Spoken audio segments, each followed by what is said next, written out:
हाँ भाई, चलो। कल हम लोग बात कर रहे थे मैक्सवेल के वेग बंटन का प्रायोगिक सत्यापन। कल हम लोगों ने डिस्कस किया था है? हाँ, ये सेकंड पार्ट था इस यूनिट का। अभी अपन इस यूनिट के थर्ड पार्ट के बारे में बात करते हैं। उसमें अपने पास एक तो कंसेप्ट है माध्य मुक्त पथ का, मेन फ्री पाथ का, माध्य मुक्त पथ का क्या मान होता है उसका, और माध्य मुक्त पथ का वितरण कैसे होता है, कणों की संख्या क्या होती है, क्या प्रक्रिया होती है, उसके बारे में डिस्कस करेंगे अपन है। और एक चीज अभिगमन परिघटनाओं के बारे में। कई बार ऐसा होता है, जैसे हमने कहा था कि साहब ऊर्जा का जो समविभाजन सिद्धांत है, उस ऊर्जा के समविभाजन सिद्धांत में हमने ये कहा था कि दो अलग अलग ताप के दो अलग अलग गैसें होती हैं, उनका मिश्रण बनाते हैं। पहले तो वो अस्थायी अवस्था में रहता है और धीरे धीरे स्थायी अवस्था में आ जाता है। ये सारी चीजें अपन ने डिस्कस की थी। एक्चुअली अगर मान लो कि साम्य अवस्था न बने, अगर ऐसा हो कि दो गैसों का मिश्रण लिया जाए और उनमें साम्य अवस्था ना हो, तो उस कंडीशन में जो घटनाएं घटती हैं गैस के अंदर, उसको कहते हैं अपन अभिगमन परिघटनाएं। तो हमारे पास दो टॉपिक होंगे, एक होगा अभिगमन परिघटना का, ट्रांसपोर्ट फिनोमिना बोलेंगे इसको। क्या बोलेंगे? अभिगमन परिघटनाएं, ट्रांसपोर्ट फिनोमिना।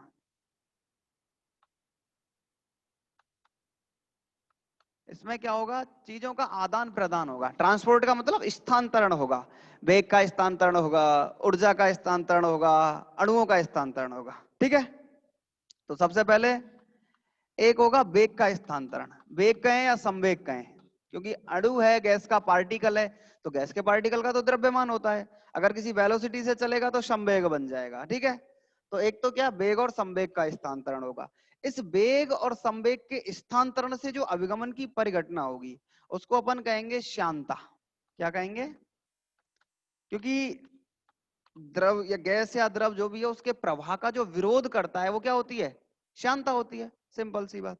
चलो, एक दूसरी कंडीशन होगी हमारे पास,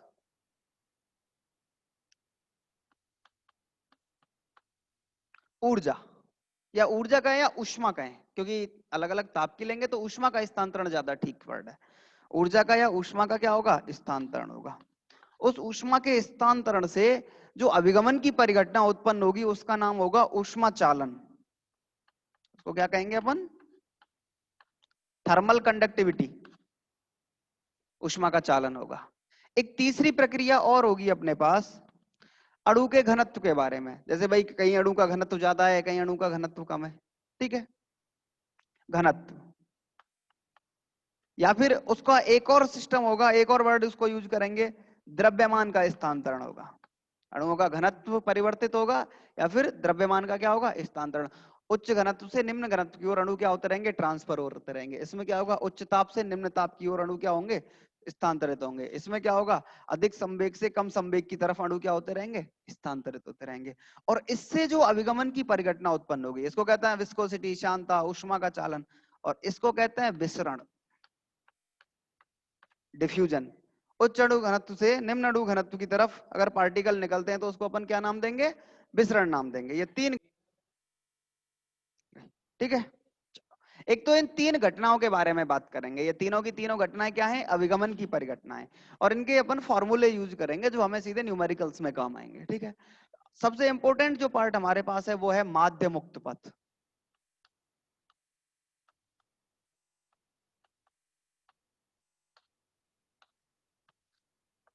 मीन फ्री पाथ। अच्छा देखो सुनो, क्या होता है मीन फ्री पाथ में?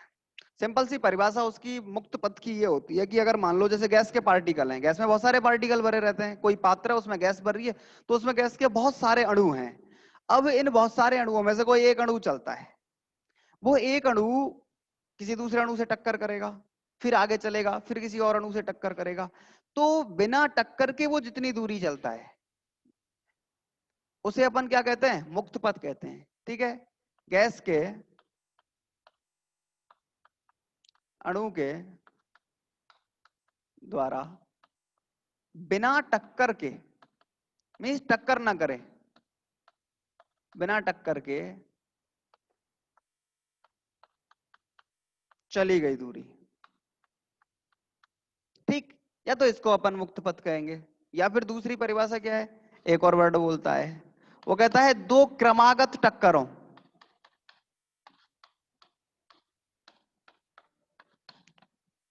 के मध्य गैस के अणु द्वारा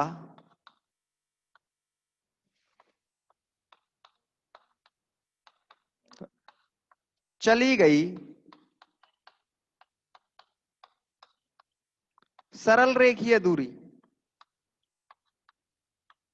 मतलब आपके पास दो क्रमागत टक्कर हैं, एक टक्कर हुई फिर अगली टक्कर हुई, तो उसमें गैस के अणुओं के बीच में जो, जैसे मान लो ये अणु है, ये दो अणुओं से टक्कर करता है, एक यहां टक्कर की फिर यहां टक्कर की, तो ये जो डिस्टेंस है, ये डिस्टेंस क्या है?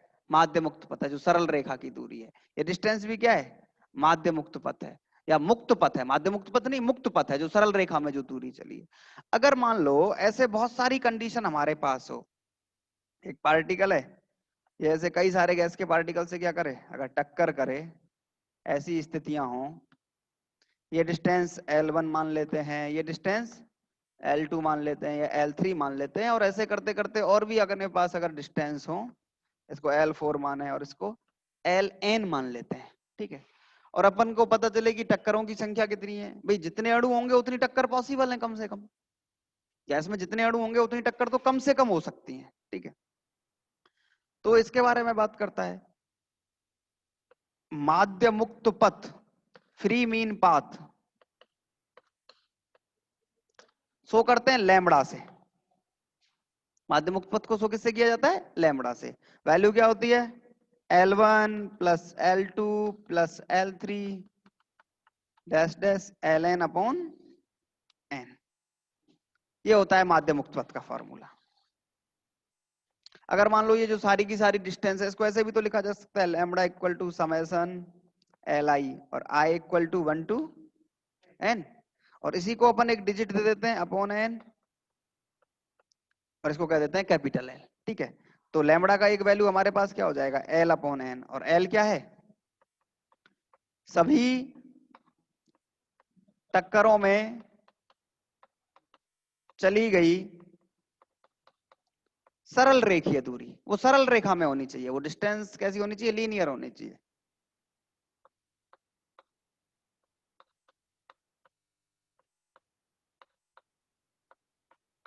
ये क्या होती है? ये सरल रेखीय दूरी है, ठीक है। ये क्या है? n टक्करों की संख्या है। ये क्या है? टक्करों की संख्या का मतलब नंबर ऑफ पार्टिकल्स भी है, कितने पार्टिकल्स हैं, क्योंकि जितने पार्टिकल होंगे उतनी संभावित टक्कर, तो भाई हर पार्टिकल कम से कम एक टक्कर तो करेगा ही करेगा। अगर गैस का अणु गति करेगा तो कम से कम एक पार्टिकल से तो टकराएगा, ये अपन पॉसिबिलिटी लेके चलते हैं, ठीक है। तो ये लैम्बडा का वैल्यू क्या हो गया? L upon n। अपन क्या करते हैं, अपन थोड़ा सा इसको और ब्रॉड करके, थोड़ा सा इसका जो डिटेल्ड में जो वैल्यू है जरा उसके बारे में बात करेंगे, ठीक है।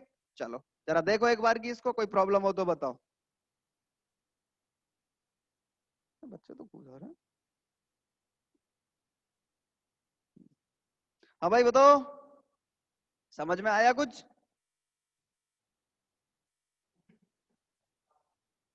नो प्रॉब्लम, अरे वाह वेरी गुड। हाँ भाई चलो जरा माध्य मुक्त पथ के बारे में डिटेल में थोड़ा सा बात कर लेते हैं, आओ जरा इधर। हाँ भाई अमित, कुछ बात समझ आई? ये ऐसे ही चल रहा है।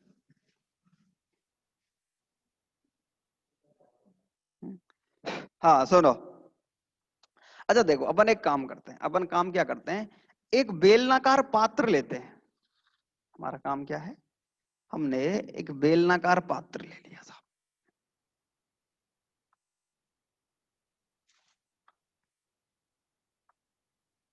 ठीक है।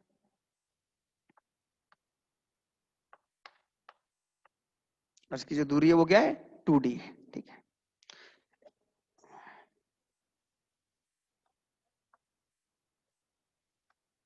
इसमें क्या है, दो गैस के अणु रखे हुए हैं, दोनों एक जैसे हैं, वैसे थोड़े अलग छोटे बड़े रहे, थोड़ा है लेकिन एक जैसे।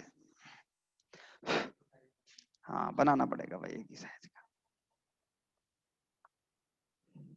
अब तो ठीक है। हाँ इसका व्यास d है, इसका व्यास d है, ठीक है। सारे अणुओं के व्यास एक जैसे हैं, क्योंकि अणु जो गैस के जो पार्टिकल होते हैं वो सर्वसम होते हैं। सर्वसम का मतलब वो सारी की सारी चीजें उनमें कैसी होती हैं? समान होती हैं, आइडेंटिकल बोलते हैं इस वर्ड को। अपन ने शायद मैक्सवेल के वेग वितरण जब स्टार्ट किया था तो बताया था हमने ये बात कि गैस के सारे पार्टिकल कैसे होते हैं, सर्वसम होते हैं और दृढ़ होते हैं, मतलब संपीड़ित नहीं हो सकते। ऐसा नहीं है कि आप गैस के पार्टिकल को सब बल लगा के क्या कर दो, संपीड़ित कर दो, उसका उसमें विकृति उत्पन्न हो जाए, ऐसा पॉसिबल नहीं है, उसमें विकृति उत्पन्न नहीं होती है। अच्छा, एक पार्टिकल और मान लेते हैं अपन, कोई सा मान लो साहब, एक पार्टिकल है,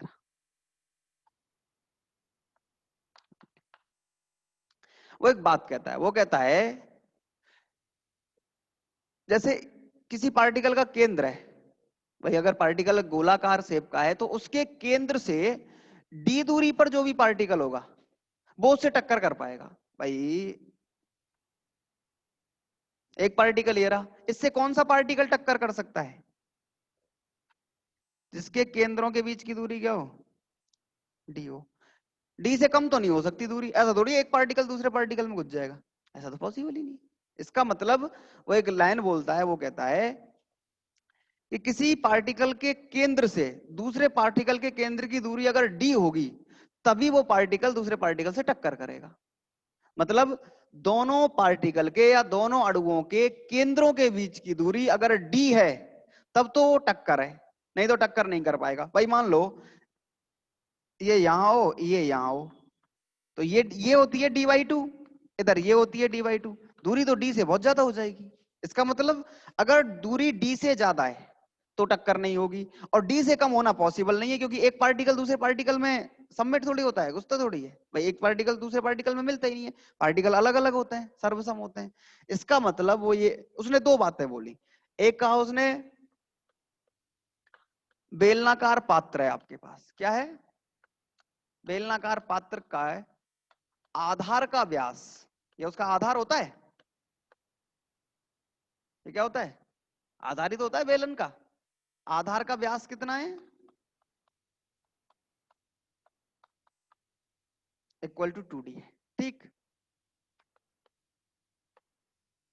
फिर बेलनाकार पात्र में गैस के अणु का व्यास ये कितना होता है, इसको अपन ने माना हुआ है d, ठीक है। अपन तीसरी बात और क्या कह रहे हैं, अपन कह रहे हैं गैस के एक अणु के केंद्र से दूसरे अणु के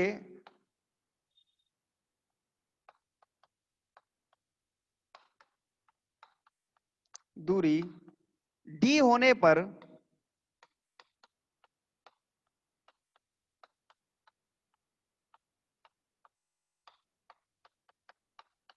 अणु टक्कर करेगा, सही बात है। चलो अच्छा, अब एक और काम करते हैं, अपन मान लेते हैं, मान लो कोई गैस का पार्टिकल यहां से चलना स्टार्ट करता है और यहां तक पहुंचता है भाई गैस के पार्टिकल को, और अपन एक शर्त और मान रहे हैं इसमें, आगे जाके उसको खैर चेंज करेंगे अपन, एक शर्त और मान रहे हैं कि गैस का केवल एक पार्टिकल गति करता है और सारे पार्टिकल स्थिर अवस्था में रखे हुए हैं। वैसे ऐसा होता नहीं है गैसों में, नॉर्मली गैस के सारे पार्टिकल गति करते हैं, गैस का कोई पार्टिकल स्थिर रहता ही नहीं है। गैसों में क्या होती है, गतिज ऊर्जा होती है, स्थिति ऊर्जा तो होती नहीं है। लेकिन अपन मान रहे हैं एक्सप्रेशन के लिए, जो अपन डेरिवेशन निकाल के ला रहे हैं उसके लिए अपन मान रहे हैं, बाद में उसको चेंज भी करेंगे। तो अपन एक कंडीशन और मान लेते हैं, माना गैस का केवल एक अणु कैसा है, गतिशील है, ठीक है। गैस का एक अणु गतिशील है, बेलनाकार पात्र के आधार का व्यास 2d है, अणु का व्यास d है, और गैस के एक अणु के केंद्र से दूसरे अणु के केंद्र की दूरी d होगी तब जाके टक्कर होगी। ये तो बात बताइए अपन ने, अगर उससे ज्यादा दूरी हुई तो टक्कर नहीं होगी, कम दूरी होने का सवाल नहीं उठता, पॉसिबल नहीं है, ठीक है। अच्छा, अगर मान लो ये पार्टिकल यहां रखा हुआ है, पार्टिकल है, ये गति करते हुए चलता है, माना अणु का औसत वेग v है, अपन ने मान लिया अणु का औसत वेग क्या है, v है, एवं अणु द्वारा बेलन के एक सिरे से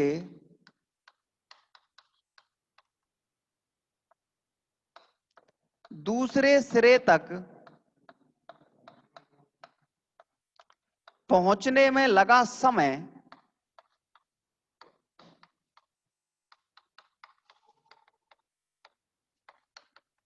टी है। दो बातें। एक तो क्या, अणु का औसत वेग क्या है, v है, और अणु द्वारा बेलन के एक सिरे से दूसरे सिरे तक पहुंचने में लगा समय क्या है, t है। इसका मतलब ऐसा नहीं लग रहा आपको कि ये जो डिस्टेंस है ये क्या हो जाएगी, vt। भाई वो वेग क्या होता है, दूरी बटे समय ही तो होता है, ये t है तो ये क्या आ जाएगी, चली गई दूरी। हमने कहा गैस का एक अणु बेलन के एक सिरे से दूसरे सिरे तक पहुंचता है क्योंकि गतिशील है ना, ये गति कर रहा है, और गति कर रहा है तो दूरी कितनी हो गई, vt। तो अपन क्या कर सकते हैं, अपन इस बेलन का आयतन निकाल सकते हैं। अतः बेलनाकार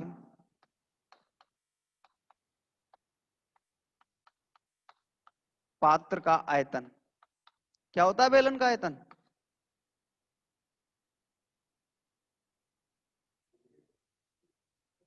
पाई आर स्क्वायर एच, यही तो होता है। मतलब अगर बेलन इस तरीके का होता है तो अपन, ये तो एच होता है और ये त्रिज्या होती है, ऐसे ही तो होता है, नहीं होता, पाई आर स्क्वायर एच ही तो होता है।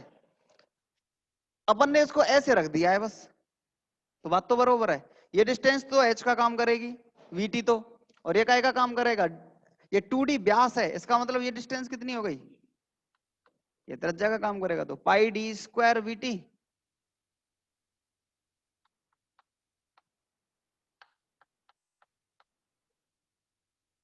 काम चलेगा।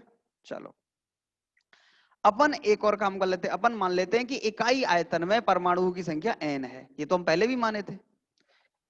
यदि इकाई आयतन में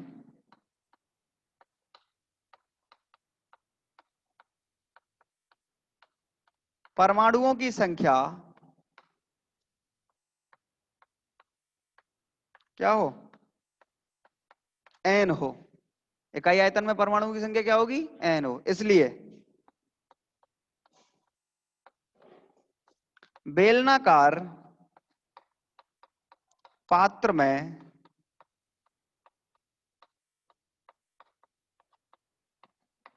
अणुओं की संख्या कितनी होगी, pi D square V T N, N pi D square V T. काम चलेगा। चलो जरा देखो एक बार की इसको, फिर अपन आगे बात करते हैं। देखो जरा फटाफट से,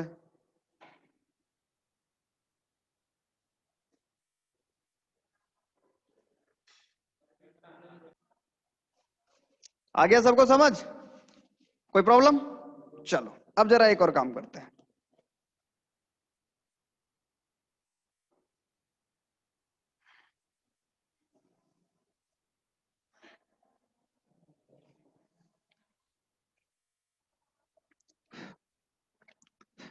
अतः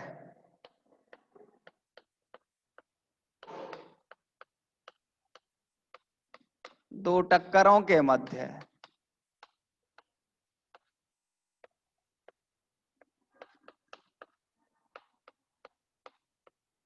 चली गई दूरी, अगर अपन ऐसा माने कि एक पार्टिकल यहां है और एक पार्टिकल यहां रखा है, और वो यहां से यहां तक गति करके इस पार्टिकल से क्या कर रहा है, टक्कर कर रहा है, तो मतलब उसका मुक्त पथ कितना हुआ, इज इक्वल टू, यहां से यहां तक दूरी कितना ट्रेवल करके गया, वीटी। इस पूरे क्षेत्र में अणुओं की संख्या कितनी है, N pi D square VT. Value क्या आ गई आपके पास, equal to 1/n pi D square. यही क्या होता है, लैम्बडा का वैल्यू है, यही है माध्य मुक्त पथ। इसलिए माध्य मुक्त पथ lambda equal to 1/n pi t square. N क्या है, करें एक मिनट रुको, एन क्या है, क्या एन, हाँ इकाई आयतन में अणुओं की संख्या, गैस के इकाई आयतन में। अच्छा मुझे एक बात बताओ, गैस का आयतन और बेलनाकार पात्र का आयतन बराबर हो गया, अलग अलग होगा?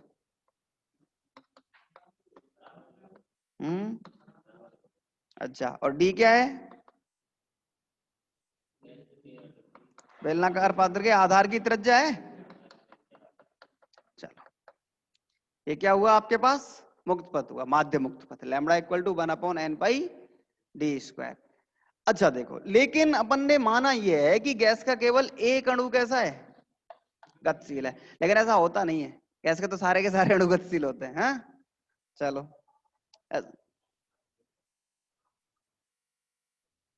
हाँ स्टूडेंट्स ऑफलाइन भी आ रहे हैं, क्यों नहीं आ रहे, ये तभी तो मैं इनकी तरफ देख देख के पढ़ा रहा हूँ। हाँ आ रहे हैं, आ रहे हैं। हाँ हाँ